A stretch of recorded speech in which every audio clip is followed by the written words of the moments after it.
Welcome to Animals to the Max. I'm your host, Corbin Maxey. This show is about animals and the people who dedicate their lives to them. And welcome everybody back to another episode of Animals to the Max. I'm your host, Corbin Maxey. As always, thank you so much for taking the time to listen to the show wherever you are all around the world. I really appreciate it. You know, I absolutely love doing this podcast because it connects me with people who have the same passion for animals, who work with them on a daily basis, who literally dedicate their lives to them. And I'll tell you what, I had such a good time talking to our podcast guest that we have today, Dr. Laurie Marker. She is the founder and executive director of the Cheetah Conservation Fund. And you know, she is a living example that one individual can seriously make a difference. And so she's been working with cheetahs for over 45 years. So a really long time. And when she started working with cheetahs, you know, a lot of stuff was not known about them. And today they are in a steep decline. I think she said we have 74 or 7,500 cheetahs left on our planet. That's right. Less than 8,000 cheetahs are left on our planet. And so back in the day, I believe she started in the 70s. You know, she started this program, and it's so inspirational because she really did make a difference. And what is so neat is that Dr. Marker actually established the most successful captive cheetah breeding program in North America. And the thing is when she started, cheetahs did not do well in captivity. They often died. They did not breed well. And she wanted to see if she could establish a program to see if they could captive breed the cheetahs and then release them, the offspring, back into the wild. And she has done this. She has done some groundbreaking things, including taking a captive-born cheetah and teaching it how to hunt to be reintroduced into the wild in Africa. It's really interesting. And you know, I really hope all of you out there who, you know, listen to the show, I know a lot of young scientists listen to the show, a lot of, you know, people who want to work with animals.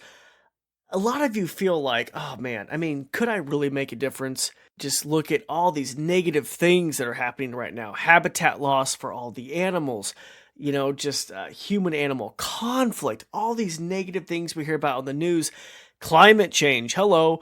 And, you know, some of us might feel discouraged, like, you know, can I really make a difference? And I'll tell you what, yes, you can. And our guest today is living proof that one person can make a difference.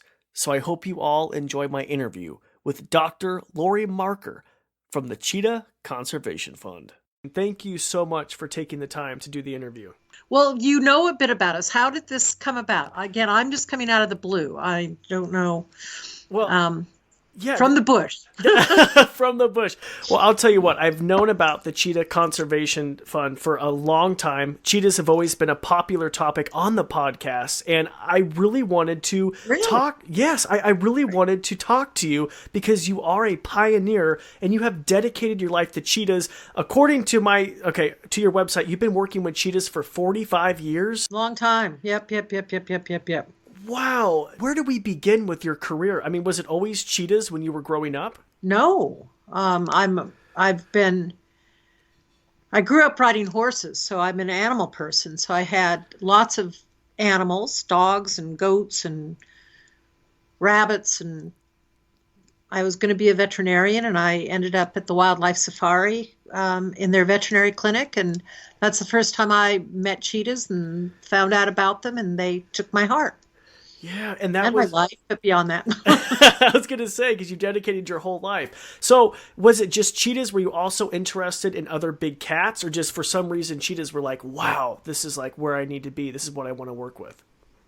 Well, no, because I was at this wildlife park, I was involved with a bunch of other cats too, tigers, lions, mountain lions, bobcats.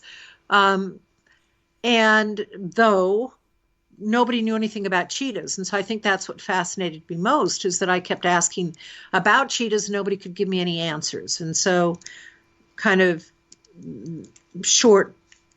I basically wrote to people around the world, and people said, when you find out something about cheetahs, let us know.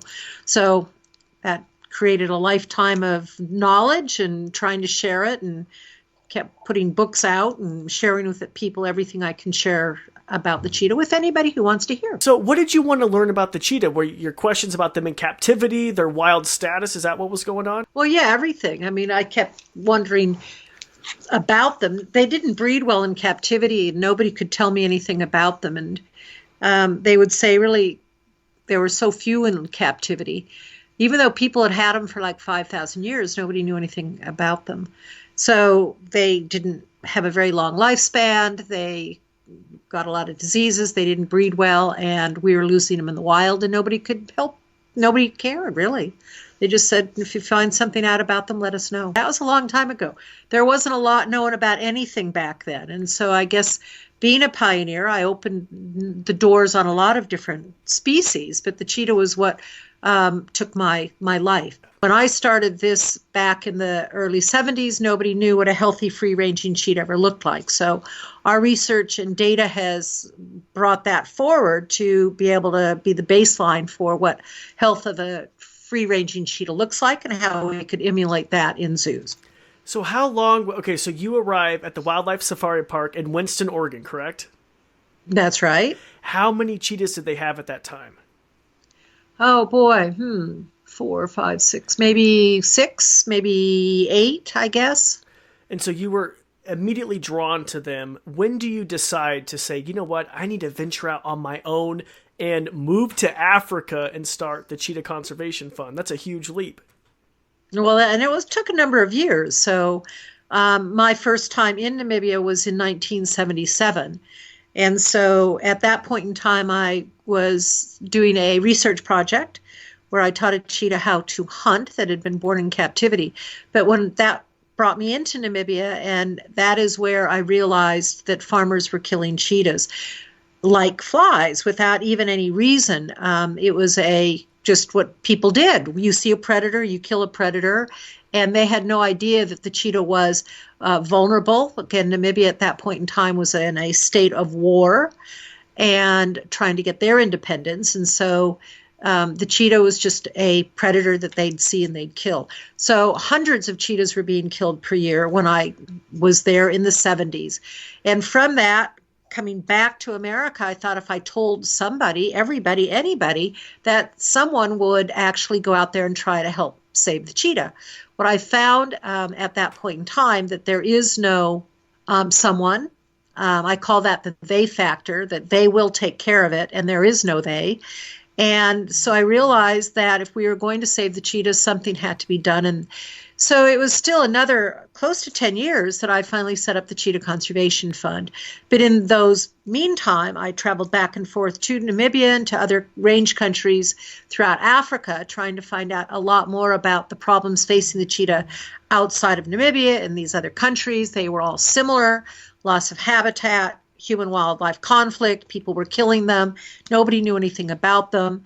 Back in America, I started collaborating with colleagues from the Smithsonian and the National Cancer Institute to study more about the basic biology of the cheetah, and that's where we discovered the lack of genetic diversity, the problems facing them with reproductive abnormalities, disease susceptibilities, and that's when we said, well, we need to find out more about what a healthy animal looks like out in the wild, which started my research in 1991 here in Namibia.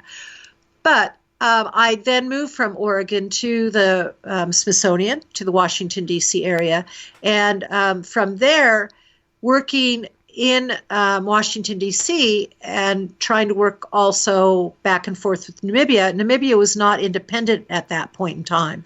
And when Namibia did get its independence in 1990, that's when I set up the foundation and said, at that point, I'm going to go to Namibia and help save the cheetah.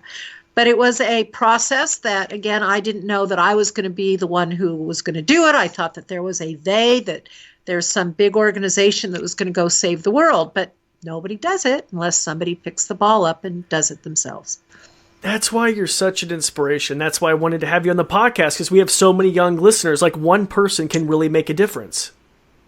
Well, yeah, absolutely. But you know, it's amazing what drive and passion and maybe ignorance and fortuitousness, I guess, just works out for you. because when I did move there finally and set up the foundation, really, I mean, I had really no funding or anything. I sold all my belongings and put that into an old Land Rover and went door to door and talked to the farmers about why they were killing cheetahs. And it is rather interesting because nobody had ever done anything like that before. People had studies in national parks and were looking at animals through binoculars and, gee, aren't they beautiful, and counting them. But with that, nobody was thinking about what it was like to save a species. And I think that our programs have been a model for many conservation organizations worldwide, and young biologists realizing that people can make a difference.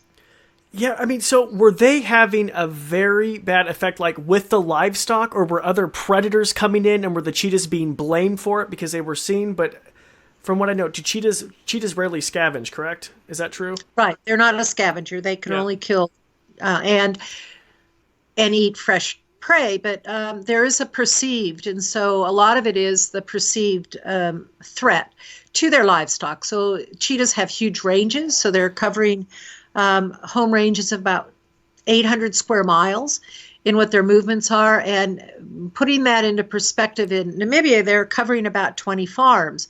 And the farmers would, in each of those farms, let's say, are about 10,000 acres. And so the farmers actually, because they're a daytime hunter and the cheetahs were covering lots of areas, they'd come back and forth into these different areas. The farmers always thought that there were more cheetahs, but they were seen during the day. And again, every predator is a bad predator.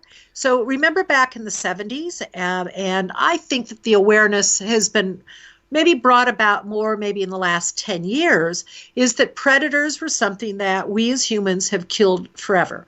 We hate predators. We're afraid of predators. What we don't know, we kill. And so that was really, my grandfather, my great-grandfather just says kill all predators. So since the cheetahs were easily to be seen during the day, they also have a behavior that they go to what are called marking trees.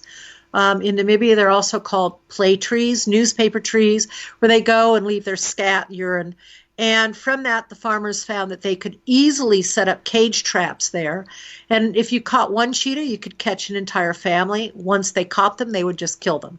So it became an easy thing to do. Also adding into that was that in the 60s and early 70s, there was purchase of these animals into zoos. And so there were game dealers that were actually encouraging farmers to trap the cheetahs, and then they could try to sell them. But in the 1972, when the first CITES laws went into effect that stopped the export of any wild animals or import into other countries, that then the farmers had figured out how to catch these animals, and then it was easier to just kill them.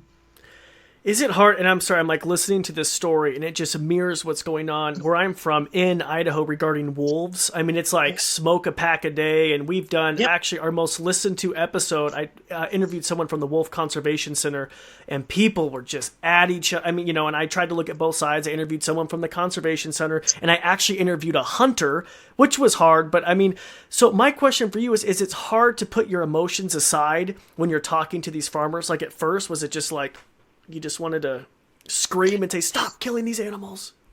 Well, no. Yes and no. I mean, I'm a farmer by training as well. And so, I love my goats. And therefore, I went into it actually looking at both sides and trying to understand, was it perceived? Was it real? What were the problems? And were there any solutions? And had anybody actually found those solutions? And so by talking to the farmers, my interest was not just to go in there and say, stop killing the cheetah. I wanted to know why, and I wanted to know what their systems looked like. And if I could understand the farming systems, it would allow me to understand a little bit better on why they were perceived as such a great threat. And that's where kind of understanding their whole ecology and then the farmers' farming systems. What kind of wildlife was on the land? Where were their water points? How did they protect their calves? What were the cheetahs catching? And cheetahs can only, and most predators, can really only catch calves under like 9 months of age. Cheetahs, it's usually under 6 months, and 90% of all of the calves that were killed were under 1 month of age.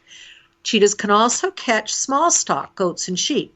So if indeed you can protect your calves for that first month by having a calving season and maybe keeping them in a calving corral, having a herder with them, then you actually have reduced your losses by 90% by just knowing what the cheetah's getting at what point in time and how you protect your vulnerable livestock. And then for the small stock, we found that that many people didn't have herders, or they're maybe not protecting their livestock good enough in a corral at night. And those then became part of what we looked at in helping them figure out a way so they didn't have to lose their livestock. So I actually look at it from another side. I didn't really want them killing cheetahs, but I also didn't want them losing their livestock, because livestock management, I mean, as a livestock manager myself, I mean, I would be not real happy if I was losing my livestock, because I, number one, like them, but it's also a livelihood. And so if I could figure out a way around that, then they wouldn't have to kill the cheetah and other predators. So I didn't just go after them and say, don't kill the animals. I tried to provide them with opportunities so that they didn't lose their livestock. That's so smart to go in like that. You're better than how I would be at first impression. I mean, I would be like, stop. But no, you do have to look and you have to reason with them. That completely makes sense. And that's probably why this has been such a successful conservation organization. Well, I think so. I mean, definitely working with people is 99% of the success around it. And the animals are okay if you can deal with the people issues. And, you know, the reason why we deal with people also is that 90 or 80% of all the cheetahs are living outside of protected areas. So it's not like they are in protected areas and thriving. Most of the cheetahs are found outside of protected areas, and that's why we have to work with people and the livestock and to look at wildlife management, because if you're protecting your livestock, you also have to have enough wildlife for a predator to eat. And in Namibia, we do have a good abundance of wildlife. Actually, our laws in Namibia have encouraged our wildlife populations to actually increase. And therefore, if you have management of your livestock and good wildlife management, a predator has something to eat, and it doesn't have to be your livestock. Absolutely. How is tourism there in Namibia? I mean, when you arrived, was that bringing in some substantial income for cheetahs or no? No. Well, when I moved there, again in 1990s, when Namibia got its independence from South Africa, prior to that, there had been a war, and so it was not a safe zone, and people were not going to Namibia as tourists. So it was very low. The tourist business was very low. In 1990, at independence, and the safety and security of our country became great. We're probably one of the safest places in the world, Namibia. Tourism has continued to grow, and it has been a great part of the country's economy. Although, remember, the cheetahs are still living outside of protected areas on private lands. And with that, I still don't think that the private landholders are making probably the amount of money that they could if they could show cheetahs on their land, because the cheetahs are still covering 20 farms, and of those 20 farms, some of the people might still be killing them. And therefore, it does still create a problem. And that's why we're trying to look at incentives. So incentives around them not killing cheetahs, and that would encourage tourism to have people see cheetahs more in the country. But as a whole, our tourism is great. Lots and lots of wildlife, and our wildlife parks are wonderful. Our private reserves and private farms are great, where people can go to a private guest house and see wildlife. So you can see from the coast and the dunes to ocean to elephants. So it's a great country. Everyone should come and visit. I'm ready to pack my bags, and you have a unique program. and with the Cheetah Conservation Fund. And I interviewed somebody on the show. Her name was Erin. She's called the Cheetah Whisperer on Instagram, and she's so passionate about cheetahs, but she really talked so highly of her experience there. And talk a little bit about what that program entails, what people could do. Well, we have an internship and volunteer program that people come and work with us on all the different aspects. We are a 100,000 acre working ranch, and so we do have our livestock. We have livestock guarding dogs, which we breed and raise and place with farmers, and that this is our 25th year of our livestock guarding dog program. So we are celebrating the success that we've had with our dogs. We breed them and place them with the farming community, and the dogs grow up with livestock to reduce livestock losses to predators with the farmers. And so we also have orphan cheetahs at our park, at our center, where we have right now 37 cheetahs that need to be cared for. Then we've got an education center. We have school children. We've got farmers, college universities visiting us on a regular basis. And then we also have things like a veterinary clinic and a genetics laboratory. So we've got ongoing programs with our ecology, understanding the prey base, the wildlife that's on our land, as well as monitoring the different predators, the cheetahs being our primarily group that we work with, but we also work to try to reduce conflict with the African wild dog, the painted dog, which is, again, one of the most critically endangered species on Earth, where we have wild dogs in our care. And we do a lot of community-based work. Right now, we've just started a vaccination program out in our eastern communal lands, also in the past known as Herero land, where we are doing rabies vaccinations, and will soon, we hope this year, start a spay and neuter clinic to assist the rural community in the areas where their domestic animals causes a problem with our wildlife species, like the wild dogs and the cheetahs. Mm-hmm. So there's a lot going on. So people are welcome to find out more about our volunteer programs. Or university students. Obviously, we get a lot of university students from around the world working on a variety of different aspects, whether it's animal care or ecology, wildlife management, or veterinary work. So all of those aspects. I mean, we like people who like business. We've got also very interesting programs in our habitat restoration, where we are trying to help restore much of the habitat that has been overgrazed by the livestock in this arid land where we are as well. Mm-hmm. Can we go back to the livestock dogs? Because I'm so curious. Was this your idea to do this, or did you see this in other programs and want to implement it in Namibia? Well, I was in Oregon, and the livestock guarding dog program actually started in Oregon back in the 70s in collaboration with the Livestock Guarding Dog Association, which is based out of Hampshire or Amherst, Massachusetts. And so I had seen these dogs working in Oregon, which is where I was based, a very big sheep farming community.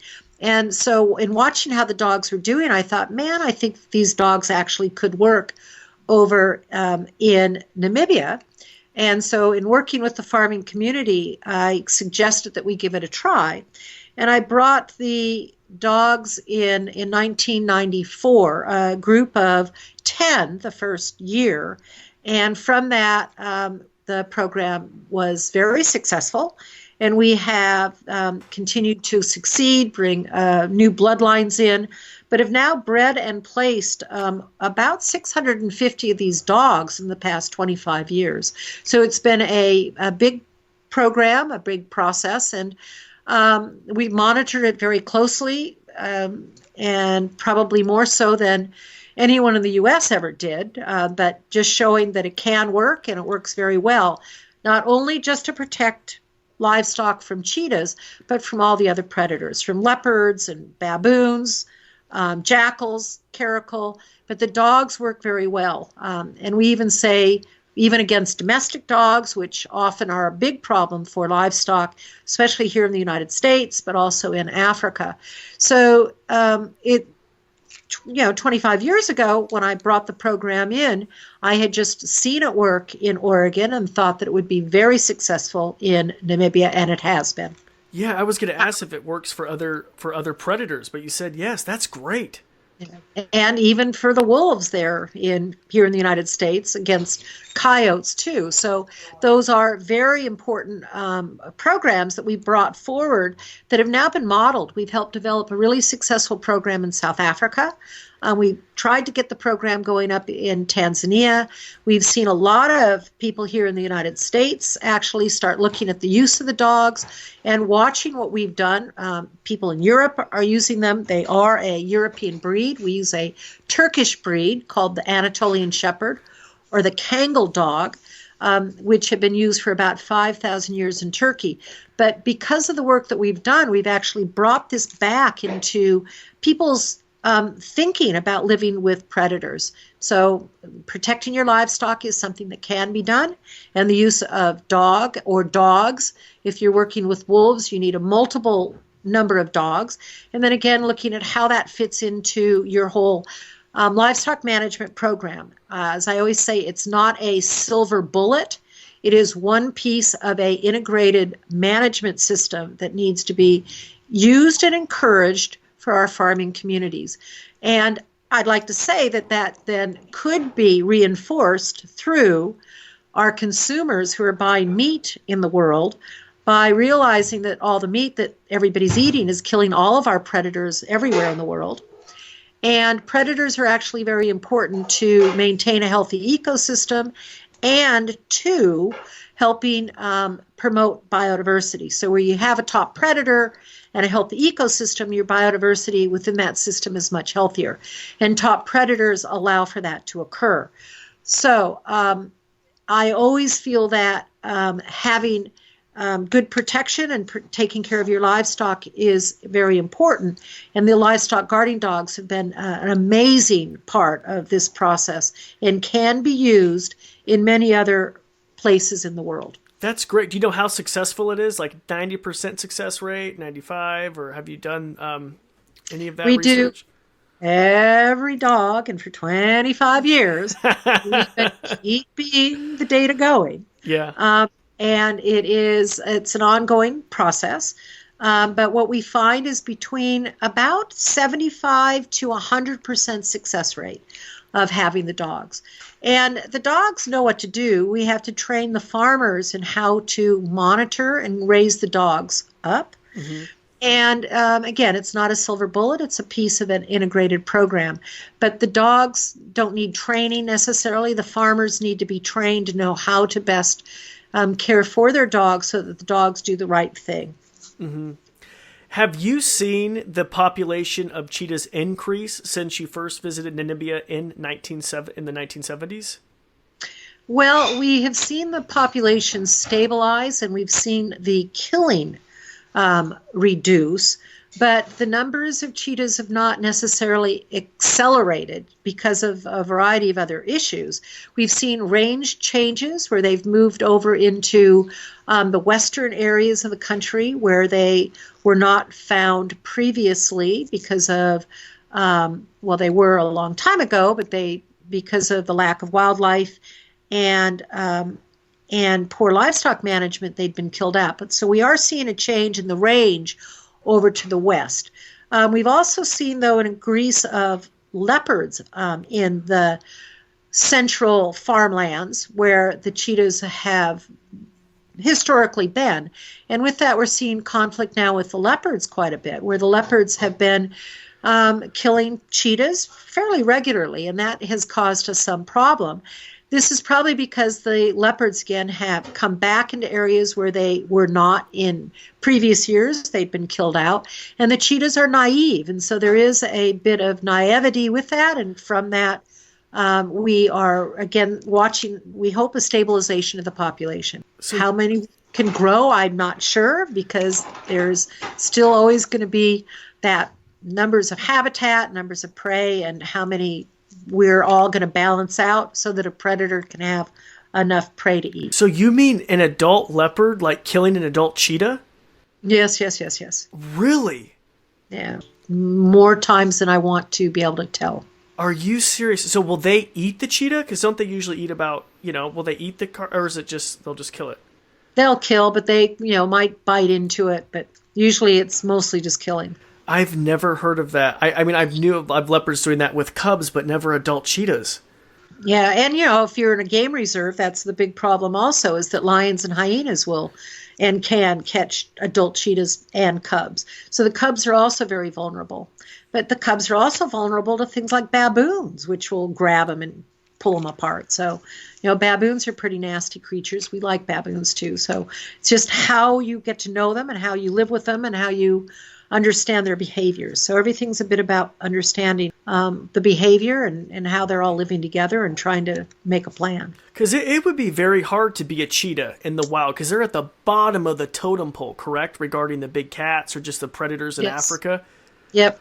They're Hard. not an aggressive animal. That's what they've got speed for, is they can get away from a situation, but they are not an animal that is an aggressive animal, and they will not fight for anything that they have. Okay. So I want to pick your brain for a second. Can I do that? Okay. Are you ready? What about the Asiatic cheetah? I mean, I know they are critically endangered. Can we talk a little bit about that? Because a lot of people don't realize that there are a few in the Middle East, correct? Well, they're found in Iran, and that's the last of the Asian cheetahs, and there are only probably about 50 of them left. So they are critically endangered, and we've been working with the team there for, I'm going to say, 10 to 15 years, and we at least now know where they are, been doing camera trap studies. Right now it's really critical because some of our colleagues are in jail in Iran because of setting up camera traps. And they've been in jail for about a year, and it's very, very concerning that they were put in jail, thought to be a part of espionage and using the camera traps to spy on the country. We are trying hard to let people know, and the government, that that's not the case, but right now it's very scary. But the cheetahs in Iran are critically endangered, and genetically, they are very similar. All the cheetahs are very similar. There are 4 subspecies of cheetahs. But the cheetah, interestingly, went through a few bottlenecks back around 10 to 12,000 years ago, leaving very few left in the populations, then grew back from those numbers. And the cheetah is a species that is genetically all the same. And so with that, we do see a little bit of structure difference within the population in Iran and the Asiatic cheetah versus that of the other 3 species, but genetically they all look to be very, very similar. So that population could actually be augmented if politics were not running the world in such a way that conservation could assist these populations better. Yeah, I was going to ask, are there any major physical differences? And you said no. They look pretty much really right. Same size. Well, yeah, they're a good sized cat. Unlike in the northern parts of Africa, we see the cheetah being a smaller animal, but they're living in more extreme deserts, and the prey base is much less. And so there we've seen the cheetahs to be smaller, but the Iranian cheetah is a good-sized cat, and again, they're very adapted to fluctuating temperatures. The areas that they're living in, there's snow up in these mountains, so they do get a very thick winter coat as well. But they look very similar to those that we see down in southern Africa. Wow, that's just incredible. I definitely wanted to ask you about that. What do you have any advice for any young scientists wanting to pursue a similar career that you have, conserving a species or starting an organization? Well, I guess I'm an applied conservationist, so the public, education, awareness, policy. So I guess that those, in my opinion, would be the areas to really more focus on.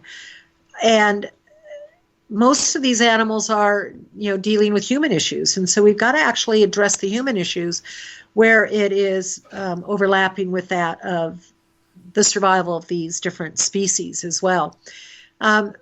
With that, another area that we've been hard at working on with the cheetah survival is the populations out of the Horn of Africa, which are small populations in that area, the northeastern part of Africa, where they're being smuggled out of some of these populations as cubs into the Middle East. And so these become a status symbol for people wanting to have a cheetah as a pet. And that's become a huge problem for the population. So that looks at, awareness and policy and politics, but then how to work on the ground with people who are, very, very poor and possibly see a cheetah cub and can grab it and then find somebody who's going to buy it illegally. So there's so many different issues that we're facing at this point in time, and most all of them revolve around people and policies. So, just back onto people keeping them as pets, I'm happy you touched on that. They obviously don't make good pets. Are they having issues with I don't know, is there cheetah rescues in the Middle East for people who get an animal? For instance, my background is in animal rescue, so I have a lot of rescued reptiles, like alligators people bought as, cute little babies, and now they're 10.5 feet, right, etc. Is there organizations like that in the Middle East where cheetah rescues for people who have unwanted cheetah pets? No, they have cheetah pets, but usually they don't live very long because the people don't know how to take care of them. You understand that too with reptiles. But these cubs come in, for every one cub that might make it into the Middle East as a pet, probably 4 to 5 might die getting there. We're seeing up to 300 animals going through this pet trade on an annual basis. And once they even make it into the pet trade, the people don't know how to take care of them. They don't know how to give them the right vaccines, the right nutrition, and we see most of them dying under 2 years of age. And those are primarily nutritional problems and lack of proper facilities, pens, and so it becomes a real critical problem along that line. Yeah. Yeah, that's awful. Well, I'm happy you're definitely, you are raising awareness. Can we go back really quick? Because you are credited with, you took a captive cheetah, brought it to Namibia, and you actually taught it how to hunt? Well, yeah, that was back in the early 70s, or middle 70s. And it was the first of its kind research. It was to find out if a captive-born animal could go back out into the wild. And so it was fascinating. At that point in time, as I said, we couldn't even breed cheetahs in captivity. So where I was living in Oregon at the Wildlife Safari, we had one of the few breeding programs in the world going.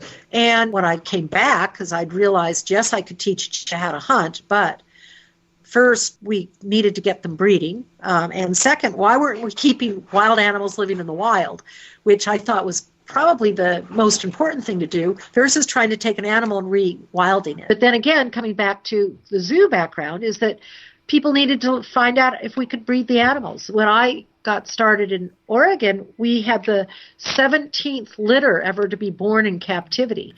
The Wildlife Safari is still one of the main breeding facilities in the world. Still, we need a place to put them back out in the wild. So you need a habitat and prey base and a safe place away from people. And all of those things are not there. We're losing land, we're losing habitat, we've got more and more human population, we've got more livestock on the land. So yes, we can put animals back in the wild, and our research continues in Namibia on our rewilding. We've just put 4 female cheetahs back out in the wild a week ago, and about a month before that, we put 3 male cheetahs back out into the wild. So we are continually monitoring this. Our rewilding program, which are orphan cheetahs, not bottle-raised orphans, but orphan cats that have a chance for reintroduction. In the last 10 years, we've put about 60 cheetahs back, and we have very good data on that. But again, finding a place for them to go into is a very difficult process, and it is a hard process on those animals. We've had about a 75% success rate with this. However, still, when you lose an animal, it's very painful. I would say extremely painful. And how many, just what is the estimated world population of wild cheetahs? Oh, the world's population is less than 7,500 individuals. Wow. And they're found in about 23 countries in 31 populations. And of that, about 20 of those populations are under 100 individuals. So fragmentation is key. Again, loss of habitat, loss of prey. In some of these animals where these populations are living, there's no prey for them to eat, and so they are trying to survive on rabbit or hare, and that's not even enough to feed themselves, much less a reproductively active female if she has cubs. There's not enough for her to even feed her cubs. So these are all big issues that we look at in trying to actually, save a species. I mean, what does it take to save a species? And it is, not just knowing that they are out there, they're hunting what they're hunting, but it's trying to find a place for them to live for the future. And that is our mission. And when CCF turned 25 years, a couple years ago, our motto was, save the cheetah, change the world. So we've got to have a change in the world if indeed not only the cheetah, but many of our species are going to live. For the cheetah, they cover huge areas, and so within a cheetah's range, you can save lots of different animals. But the world has to change so that these large landscapes are actually available for the different species that need them, like cheetahs, the African wild dog, elephants, rhinos. There's a lot that needs to happen. And then we have to curb things like illegal wildlife trade and trafficking. From another point that you'd said, we do have a sanctuary that we've had to set up now up in Somaliland, where we have rescued cheetahs from the illegal wildlife trade, that we now have 17 cheetahs living at this center right now. And, it's scary because just in the last 2 weeks, we've gotten another 7 cheetahs in. So, I mean, these animals just keep coming, and we've got to try to stop this trade in any way we can. I mean, I can imagine that it would be hard to take an animal that someone had as a pet and then try to re-release it. I mean, that must be extremely difficult, correct? Yeah, and it doesn't work. If you've got a pet animal, number one, how that animal's been raised as a pet, and many of these people don't know how to take care of them. So there are nutritional issues in many of the animals that are at rescue centers. Or if you get it young enough and you give it the proper care, many of these cubs, they become habituated because I had to bottle raise them, and they're not release candidates. And so, those all become real big issues on, again, if you're going to put an animal back, where is it going to go? Is there a safe place? Is there enough prey? How does it learn how to hunt? How much time do you put into this? So they're all big questions. Yeah, Dr. Laurie Marker, thank you so much for your time. I really appreciate you taking the time out of your busy schedule to come on the show. Okay. Well, thank you, and it's nice to meet you. And do have people go to our website, so cheetah.org, and there's all kinds of things that people can do to help us, like become a volunteer. If you've got students out there, we do work with a variety of universities around the country for internships. Help us. We need money to do what we do. Mm-hmm. So, adopt an Anatolian shepherd to put out on a ranch, help us sponsor some of these orphan cheetahs so that we can feed them and care for them for their life, or work on helping us with a radio collar so that when we do with a release, put the animal out. There's a lot that we need help with, and we need people who are willing to help. And really, we need a lot of help from this side, this developing world. There are resources here. Everybody is always saying, oh, we don't have money or anything. Well, I can tell you what it looks like where I live, where people don't have money.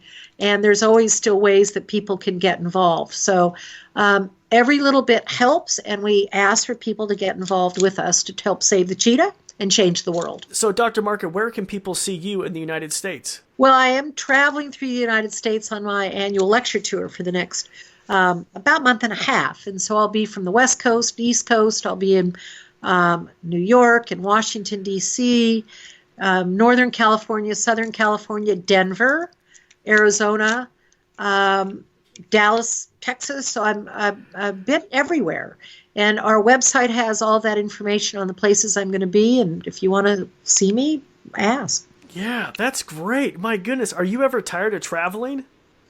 I'm always tired of traveling, but I have to travel to get people to know about cheetahs. So, Yeah, so I want everyone to come to Namibia. absolutely. Are you excited to go back home to Namibia? I can't wait to be home, but I just got here, so I have a couple months ahead of me. Well, enjoy your time in the States. Thank you for all you do for cheetahs and conservation, just spreading awareness.